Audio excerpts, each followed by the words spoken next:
Hey everyone, I'm Rob. It's Sunday today, and that means that it is Christmas Eve. Dun-da-da! Happy Christmas for those that celebrate it. Of course, we're going to do a little bit of news, and then I am signing off, y'all. When you watch this, I will be in Mexico, so I'm very much looking forward to that and the beautiful weather there, and just taking time to kind of chill out and disconnect from all things ChatGPT, generative AI, and the like. But we still have some news today, so let's chat about what's been going on in the news this week for generative AI and ChatGPT. Okay, so starting off, let's get into some ChatGPT / OpenAI news.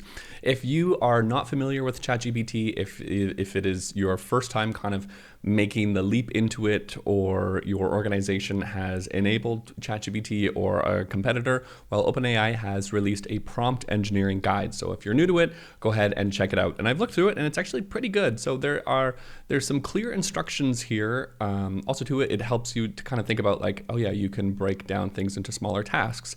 If you're using, or doing big calculations, writing in the prompt that you should allow the model to think about the answer, which I find pretty cool. So you can go ahead and check it out. There are some examples, and they show you basically like almost like a critical thinking framework, that instead of saying like, who's president, that you should have clarity, accuracy, and precision. And I used to teach a course on critical thinking, so it's like my bread and butter, love it. But yeah, so just to detail further, if you're interested in learning more about prompt engineering, there is a billion links about this on LinkedIn. But if you want to get it straight from the source, go ahead and check out the link in the description of this video. Now, there is also some fun stuff when it comes to OpenAI. And by fun, I mean like vaguely threatening. And I'm kidding, kind of. So OpenAI in their blog announced a Super Alignment Fast grant. So they're launching $10 million worth of grants in technical research towards the safety of AI systems. And so you can go ahead and read about it. You don't need experience, which I find pretty exciting. They're giving grants to teams of researchers, individual researchers, et cetera, et cetera. So you don't need to have a lot of experience with this subject. The thing that I like about this is the fundamental challenge that you are going to be solving should you apply for this grant is, how can humans steer and trust AI systems much smarter than them? So this is really interesting. This is like, like how to basically make like an AI lie detector test. There's some pretty cool things that they're looking for. So how do we understand model internals? How do we build an AI lie detector? How do we use AI systems to assist humans in evaluating the outputs of other AI systems and complex tasks? And I find this pretty interesting because there was also news that they're seeing that AI systems are building their own mini AI models, which means that they're like procreating in a way, which is like, I don't know what to think about this. So I'm just going to bury my head in the sand. Anyways, moving on, our good friends over at Google and Google Bard have some interesting stuff. So what's happening with them is that they are opening up their developer and AI enterprise AI products for developers. So they're saying that Gemini Pro, their large language model, is available today, and it's going to be free for a year, which is pretty exciting. They go on to do some details about this if you're a developer and you want to take this offer. So there's up to 60 requests per minute that is free.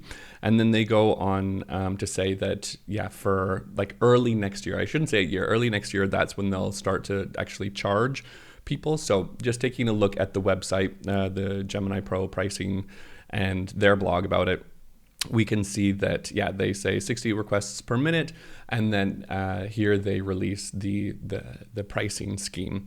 So this is pretty exciting, especially for people that might want to integrate this into apps. The interesting thing about this, if you're getting into development, if you want to develop products that are more sort of like within the Google ecosystem, that probably is a good idea. And how this relates to ChatGPT, well, some people did the math and they said that, this is actually really competitive pricing. And based on a video that I did earlier, a couple weeks ago, I found that Google Bard using the Gemini Pro model is pretty good. It's almost comparable to ChatGPT 4, like just a little bit lower in terms of some of the precision and the creativity, but nonetheless, the pricing is pretty good. So it's you can almost get like an almost ChatGPT 4 product, or an API to link to. is the same price as ChatGPT 3.5, this model. So for those that are interested, of course, I will put the link to this article in the description of this video. But it's interesting, of course, Google is going to start being very competitive, and that is their right. So the other exciting thing about Google from Google News is that they're unveiling their Imagen II model, which is their text-to-image technology. So we know that ChatGPT has DALL-E, and shout out to maybe if you've seen creating a Christmas card with ChatGPT and DALL-E, pretty cool. Now with Google's Imagen II model, they're really going for it. Like they have some pretty cool output, like some pretty hyper realistic output. So the prompt, a shot of a 32-year-old woman, up and coming conservationist in a jungle. So this looks pretty lifelike, as you can see. And they also have some really nice, some nice art that you can do. So I can imagine that with this, when this becomes more widely available, that we're definitely going to see the catapulting of AI art. So what they boast as well is that the image caption understanding and the prompt is a lot sharper. And of course, they are going to compare that to DALL-E. But yeah, I have to say this is pretty cool. I'm curious to see when the model is going to be released. I want to definitely give it a try and definitely want to compare it to ChatGPT DALL-E. So yeah, when that happens, you can bet that I'm going to do a comparison video. Now, lastly, that's pretty much kind of the big stuff that's been happening. Just sort of the fun stuff as we wrap things up and head into the new year. Most of you probably have heard that GM has, and some of their dealership franchisors have integrated a bot into their website, and there are some people that are doing some funny stuff with it. So for example, a dealer bot agrees to sell a 2024 Chevy Tahoe for $1. Did this get approved? No, unfortunately not. They shut down the chatbot, and likely rightly so. So this is kind of the fun stage of just people playing with these systems. And I know in 2024 we're going to see some more fun stuff. I think as well we're definitely going to see some more technological advancements when it comes to healthcare. We're already seeing AI helping and assisting finding cures for antibiotic resistant bacteria, which is super cool. And yeah, it's fun to just leave on some good news. So anyways, I need to pack. But before that, I want to say thank you so much for following me this past year with my channel. I really appreciate the subscriptions, the likes, and the comments of the video. So really, thank you guys so much. With that being said, I will see you in maybe like 3 weeks or so. It's been a full-on year with consulting and doing this and trying to have a social life and all that fun jazz. So I will see you most likely in 2 to 3 weeks, but there might be a rogue video that will drop or so.